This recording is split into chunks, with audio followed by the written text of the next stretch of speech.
Gracias por continuar con nosotros. Les doy la más cordial bienvenida a Entérate, un espacio de difusión de las actividades institucionales, académicas y de actualización del Tribunal Electoral del Poder Judicial de la Federación. Les saluda Roxana Noriega. Les ofrecemos más de los trabajos realizados en el marco del Foro Informativo para visitantes extranjeros en el proceso electoral federal 2014-2015. Específicamente, les ofrecemos la segunda parte de la sesión 5, Marco General de los Delitos Electorales. En esta oportunidad escucharemos la experiencia internacional del magistrado Juan Carlos Pérez, quien es vicepresidente del Tribunal Electoral de Panamá. En esta ponencia se destacó la importancia del voto secreto que trasciende las fronteras de una nación y constituye la piedra angular de las declaraciones internacionales sobre derechos políticos, ya que no hay otro mecanismo que permita garantizar a los electores poder realizar su selección política a conciencia en un evento electoral. Y todas las instancias electorales deben ayudar a fortalecer el voto libre y secreto. De esta manera, les invito a que se quede con nosotros con estas importantes reflexiones con las que se concluyeron las actividades de este primer día de trabajo. Comenzamos.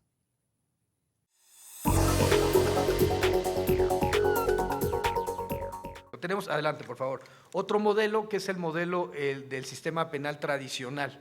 Este sistema penal tradicional, como ustedes lo pueden ver, es más burocratizado, es más lento y puede llevar incluso a un año de procedimiento penal para que se dicte en la instancia federal la primera resolución.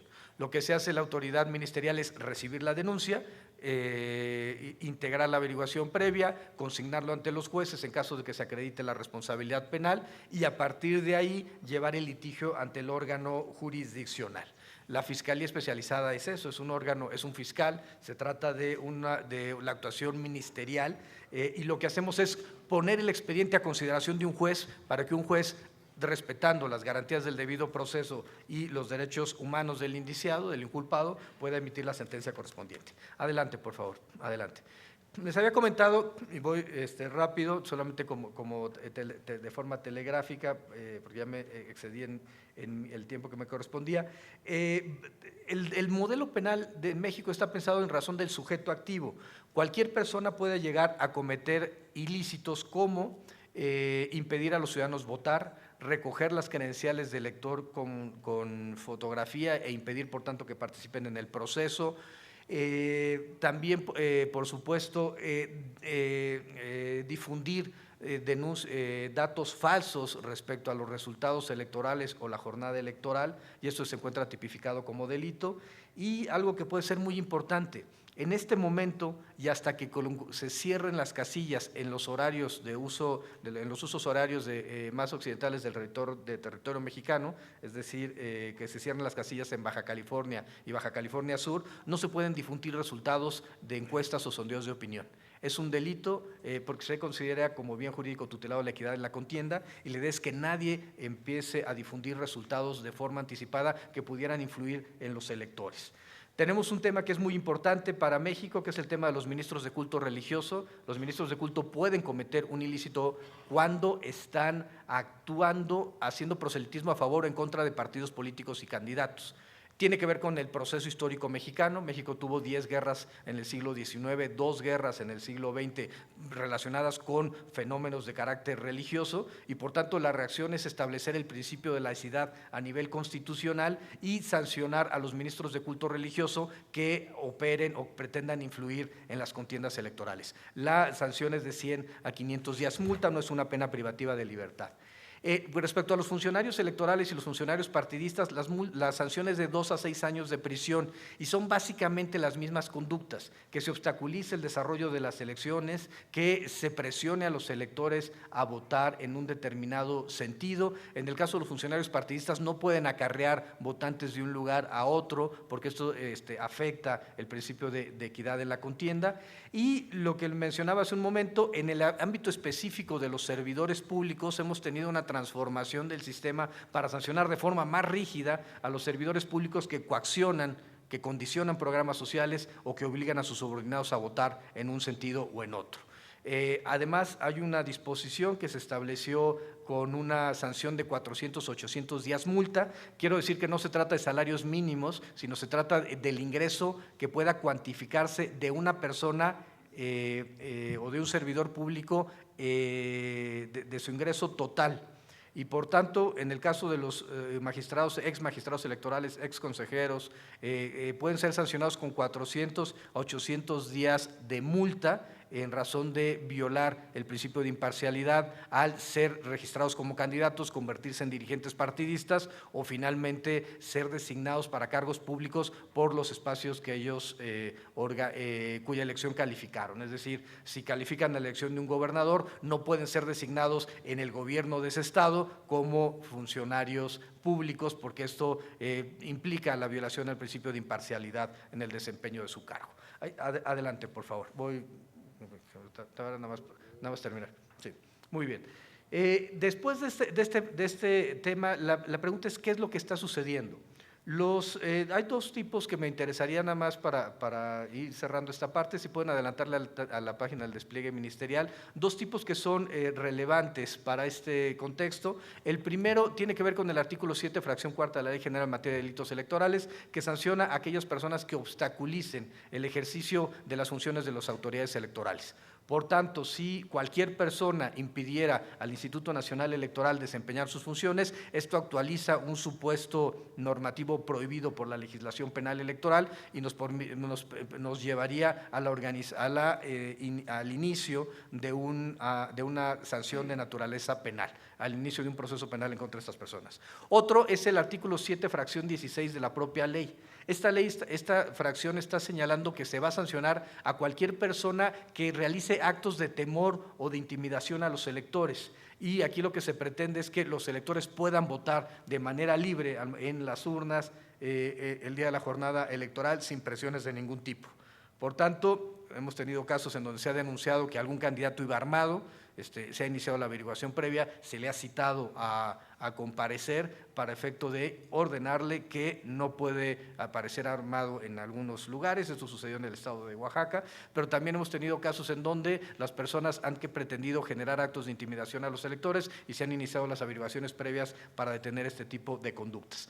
Quiero decir que en un marco de un padrón electoral de 83 millones de personas, en un proceso electoral en donde se eligen más de 2,000 cargos de elección popular, hemos tenido solamente 1,200 denuncias en lo que va del año, y la mitad de ellas han estado relacionadas con alteración al Registro Federal de Electores, lo cual significa, me parece, que es un buen indicador respecto a la solidez del sistema. Es decir, el número de denuncias sí se ha incrementado en relación con otros procesos electorales, pero sigue siendo menor si lo comparamos, por ejemplo, del número de medios de impugnación que ha recibido el Tribunal Electoral, que significa que que la ciudadanía confía de alguna forma en las instituciones, o se ve que las instituciones pueden dar algún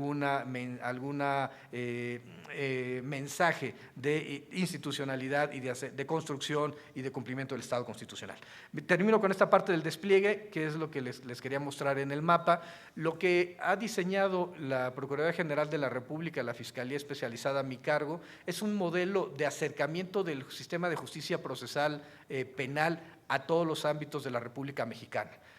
Están a partir de hoy agentes del Ministerio Público Federal especializados, conocedores de los delitos electorales, en cada una de las delegaciones y subdelegaciones de la PGR en el país. Van a ir a cada uno de los consejos locales del Instituto Nacional Electoral y aquellos consejos distritales en donde sea necesaria su presencia, con la idea de que a través de células de trabajo con peritos, con Policía Federal Ministerial, puedan detener en su caso las conductas delictivas que se acrediten en flagrancia, o por lo menos iniciar las averiguaciones previas y las carpetas de investigación de todas aquellas conductas delictivas que les sean denunciadas. Tenemos un sistema ya de comunicación en todo el país para efecto de poder recibir la información y, por otro lado, poder detener aquellas conductas o inhibir aquellas conductas que estén o que pretendan violentar las condiciones del sufragio propios de una democracia. Estas son las características del despliegue. Entre los elementos que se tomaron en consideración para ver cuántos agentes del Ministerio Público Federal van a estar desplegados, uno es la conflictividad social. En estados como Guerrero, como Oaxaca, como Michoacán se pensó que fuera más importante la presencia de más agentes. Dos, el histórico de denuncias electorales que son presentadas. Por ejemplo, Veracruz y Sonora son estados donde tenemos una enorme cantidad de denuncias históricas que son presentadas por parte de los partidos políticos y los candidatos. Y tres, evidentemente, la competitividad electoral. Cada vez que hay más competitividad electoral se presentan un mayor número de denuncias que tienen que ser atendidas. Cerraría con esto.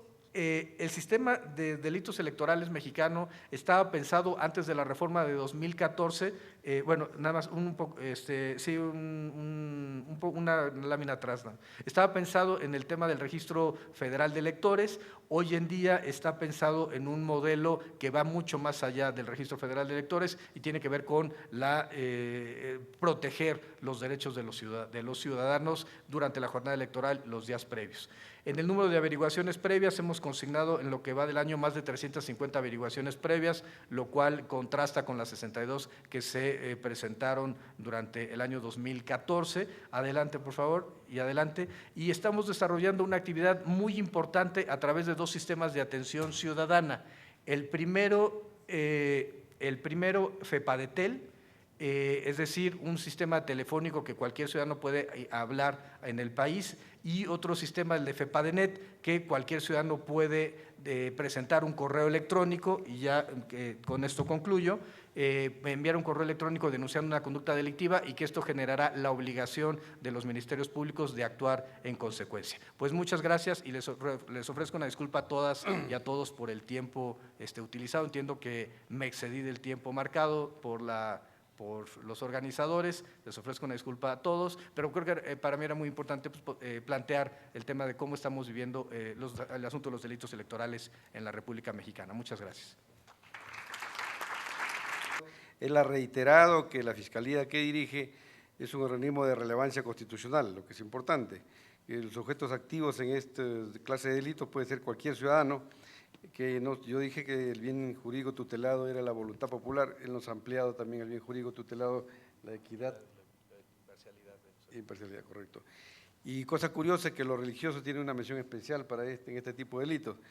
Pues bien, lo importante aquí en el caso mexicano es que tiene una fiscalía especializada, lo que ya es un punto que debemos analizar entre todos los países que están acá presentes. Bien, dicho esto, yo dejo el uso de la palabra al doctor Juan Carlos Pérez, que es magistrado especializado de la justicia electoral en la República de Panamá. Sí, muy buenas tardes. Perdón, me he ofrecido respetar el tiempo. Muchas gracias.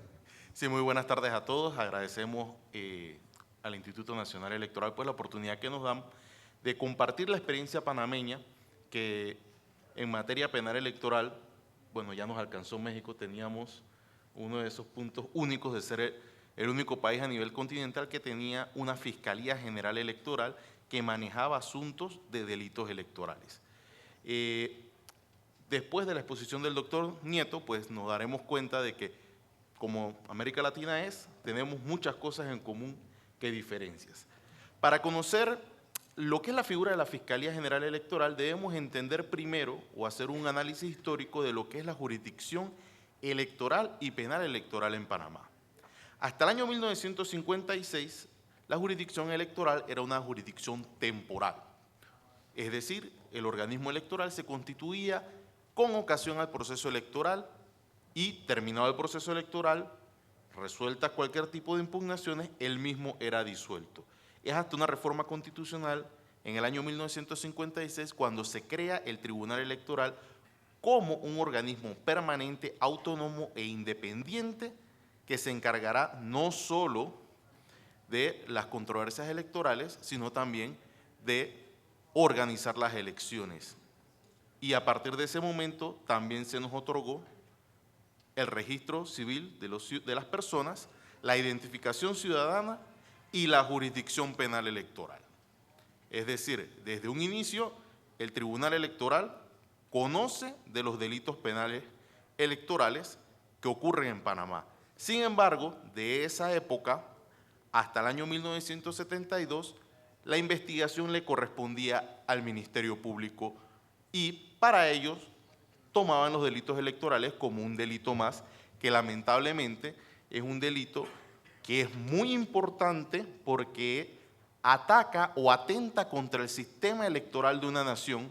Sin embargo, cuando revisamos los catálogos penales vemos de que los delitos electorales se sancionan con penas muy bajas. Incluso en el caso panameño, nosotros no tenemos ningún delito en donde se puede decretar la prisión preventiva, porque no tienen pena mínima de 2 años, que es lo que exige la ley procesal penal en Panamá. Por lo tanto, cualquier persona que infrinja un delito electoral goza de libertad mientras se hace la instrucción, cosa que debemos nosotros procurar obtener a efectos de garantizar un mayor respeto o un mayor poder en lo que es la jurisdicción penal electoral. Sin embargo, eso no significa de que sea una jurisdicción débil. Por el contrario, una de las jurisdicciones más respetadas a nivel nacional.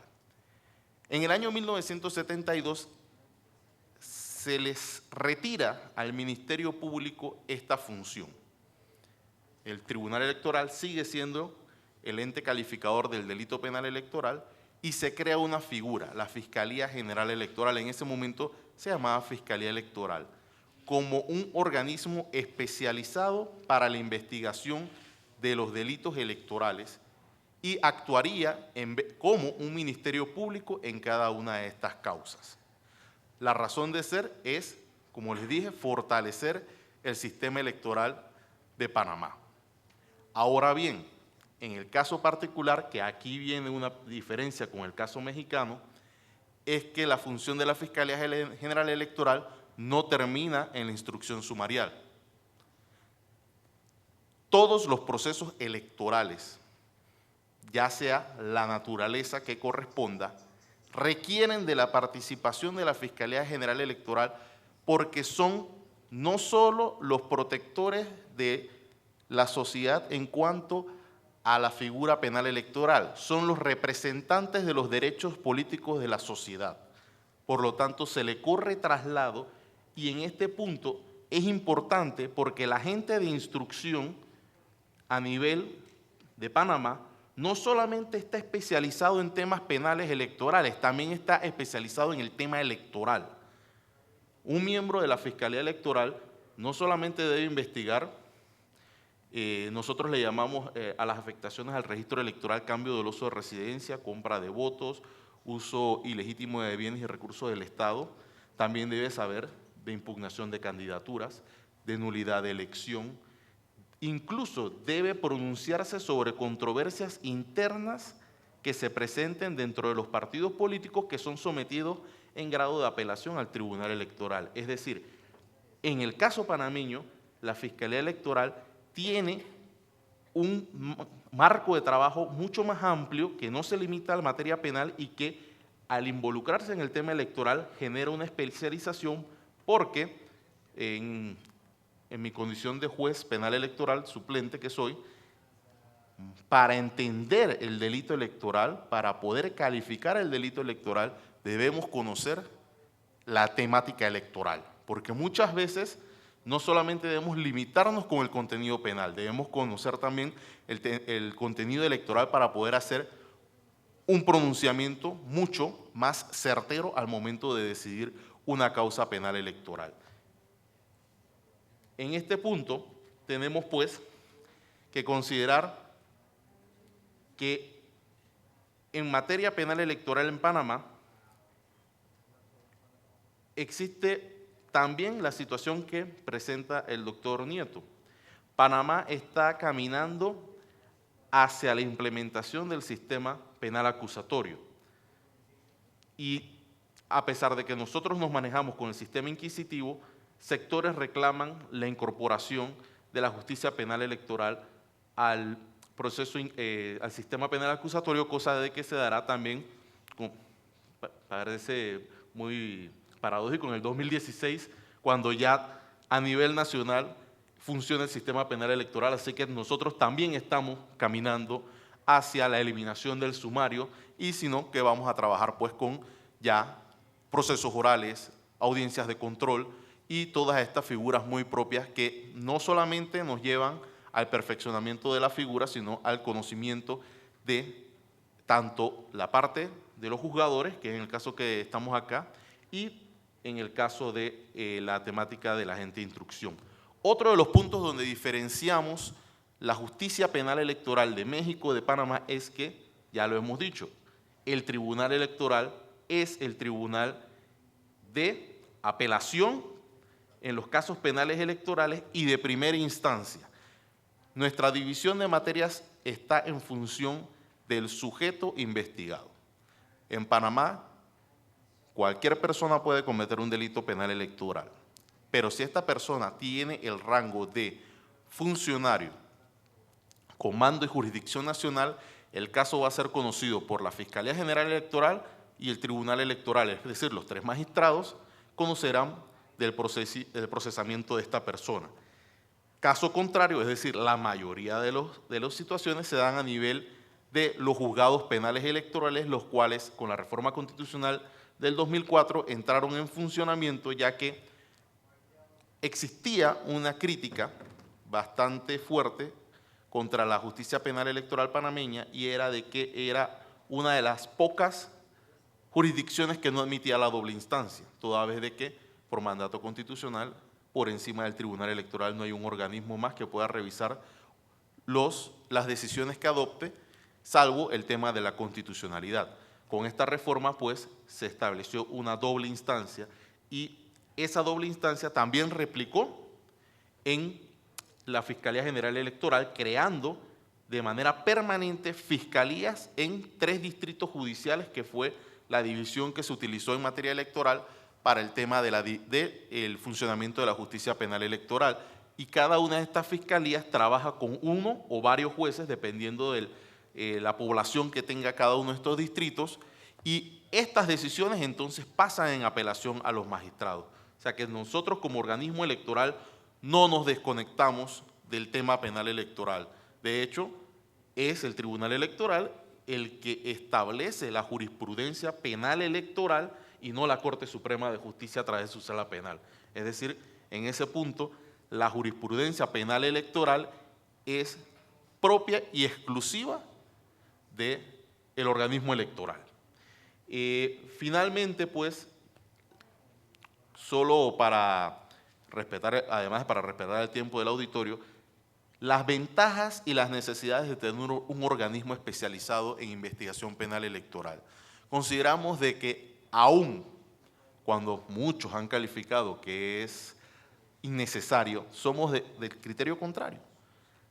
Tener un agente de instrucción y una jurisdicción penal electoral especializada en estos temas le da primero un grado de certeza, porque aleja del mundo político el tema penal electoral. Por el otro lado, especializa y hace academia en el tema electoral y le da un realce o una importancia a algo que es lo más importante de una sociedad democrática, su sistema electoral. Nosotros lo que buscamos en una justicia penal electoral y en una justicia electoral es garantizar el sistema electoral de toda nación, que eso que llamamos democracia, que se traduce o se materializa con la renovación de las autoridades de manera temporal, se mantenga, se preserve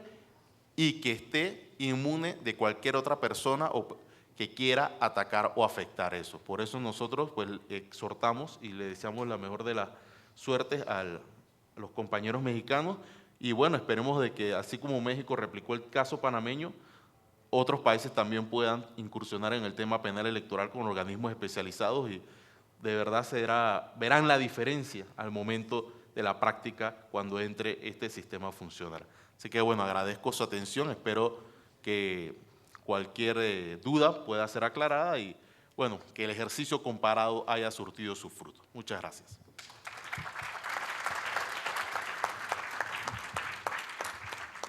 Bien, doctor Juan Carlos Pérez, le agradecemos su exposición. Usted ha hecho una reseña histórica de la evolución de la justicia penal electoral en su país. Mencionó usted que hay un hito en 1972 con la Fiscalía General Electoral, explicó las diferencias procedimentales o procesales con el sistema mexicano y nos dijo también que en Panamá se va encaminando a la implementación del sistema procesal penal acusatorio y garantista, ¿no? Una de cuyas características es la oralidad, la concentración también, dejando de lado, bueno, como está sucediendo universalmente, el proceso inquisitivo o inquisitorial, ¿no? El tema del pasado. Que sujeto activo puede ser también cualquier ciudadano con las características cuando el sujeto activo es un funcionario público. Nos habla acá que es algo muy novedoso, que existe una auténtica jurisdicción electoral penal, ¿no? Esto sí es importante, y cuando hablamos de jurisdicción estamos hablando que tenga los elementos de nocio, vocatio, coertio, judicio y executio, que son de un jurista aquí de la patria de mi amigo Gustavo Penco, don Eduardo Couture, ¿no? Bien, dicho esto, aquí hay unas preguntas ya que me han alcanzado dos preguntas para el doctor Santiago Nieto. Adelanto que alguna de ellas me parece que ya la ha respondido. Dice Gloria Alcocer, pregunta: ¿cuántos procesados por algún delito electoral hay hasta las elecciones actuales? Primera pregunta.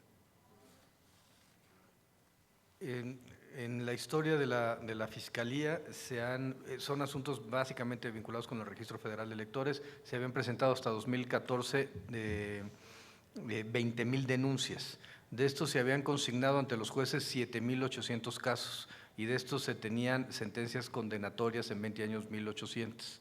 En este momento, después de la reforma de 2014 que establece las nuevas competencias, el nuevo marco y la nueva estructura y establecimiento constitucional de la Fiscalía, antes que no existía con anterioridad, tenemos 1,207 averiguaciones previas, tenemos 498 actas circunstanciadas hasta este momento, se han consignado ante los jueces en los 100 días que lleva la actual administración 350 averiguaciones previas, tenemos 79 órdenes de aprehensión que ya han sido giradas por parte de los jueces penales, de procesos penales federales en el país, y en este momento tenemos 17 sentencias condenatorias, estoy hablando de los últimos 100 días.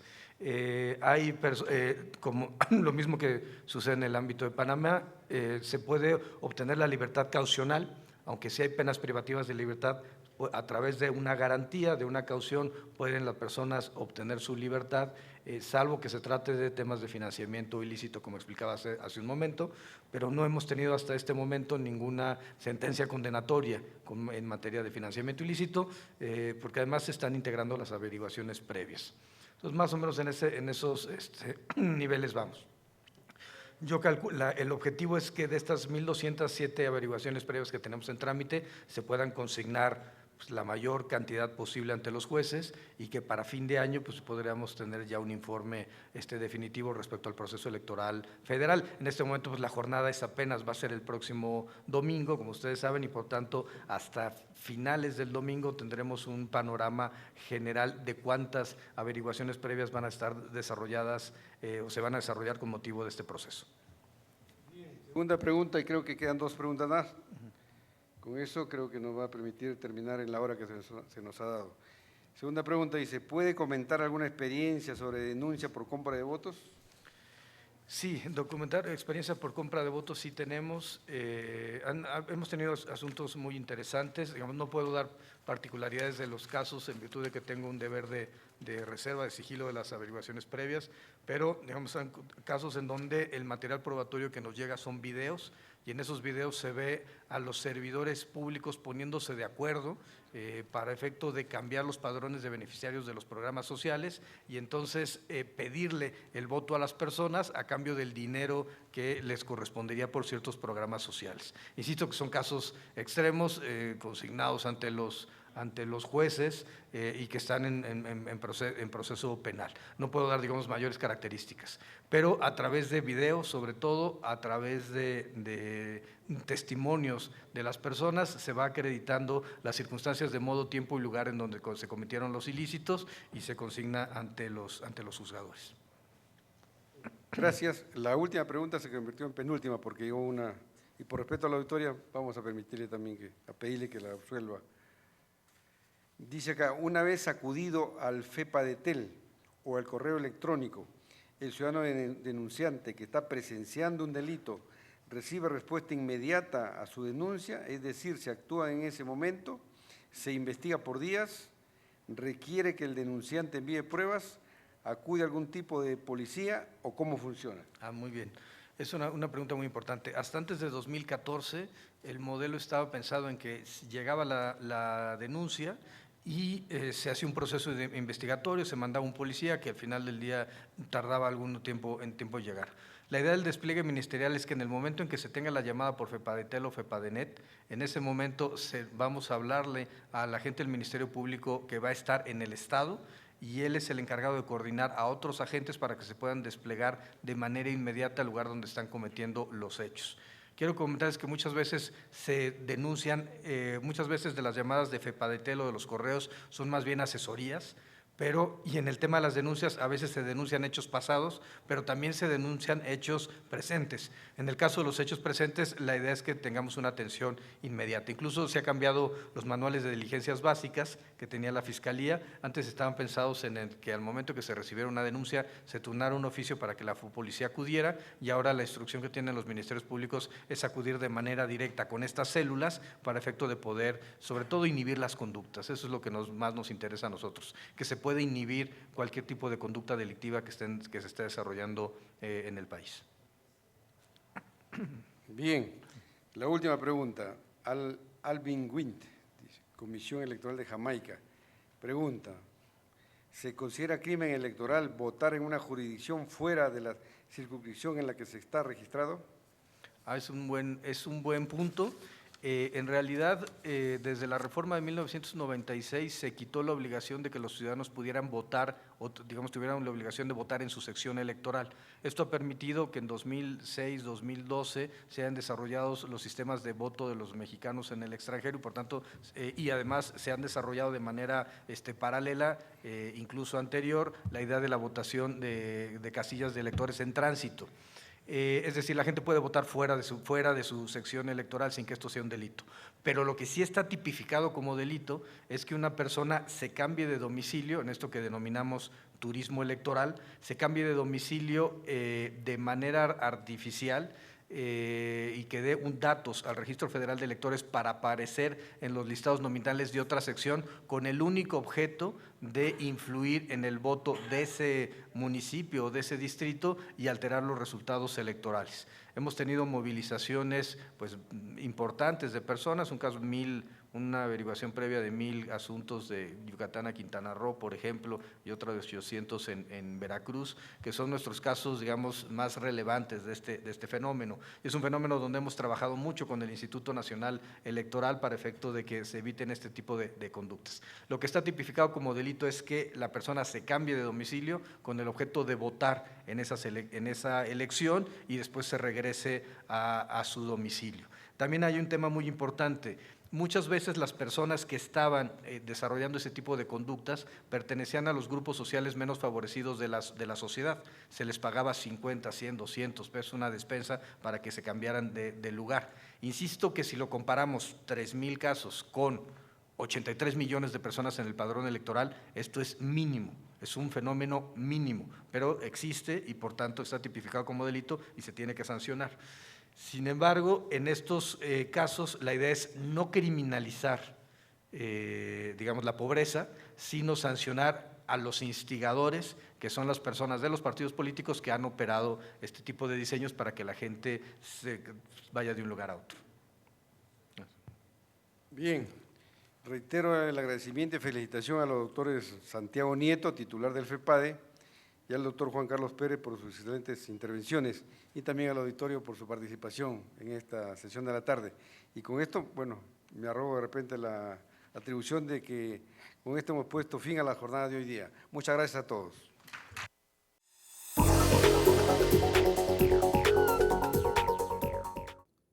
Los esperamos en una próxima emisión de Entérate, con más de lo destacado del foro informativo para visitantes extranjeros en el proceso electoral federal 2014-2015. Agradecemos su valiosa compañía. Se despide de ustedes Roxana Noriega. Hasta la próxima.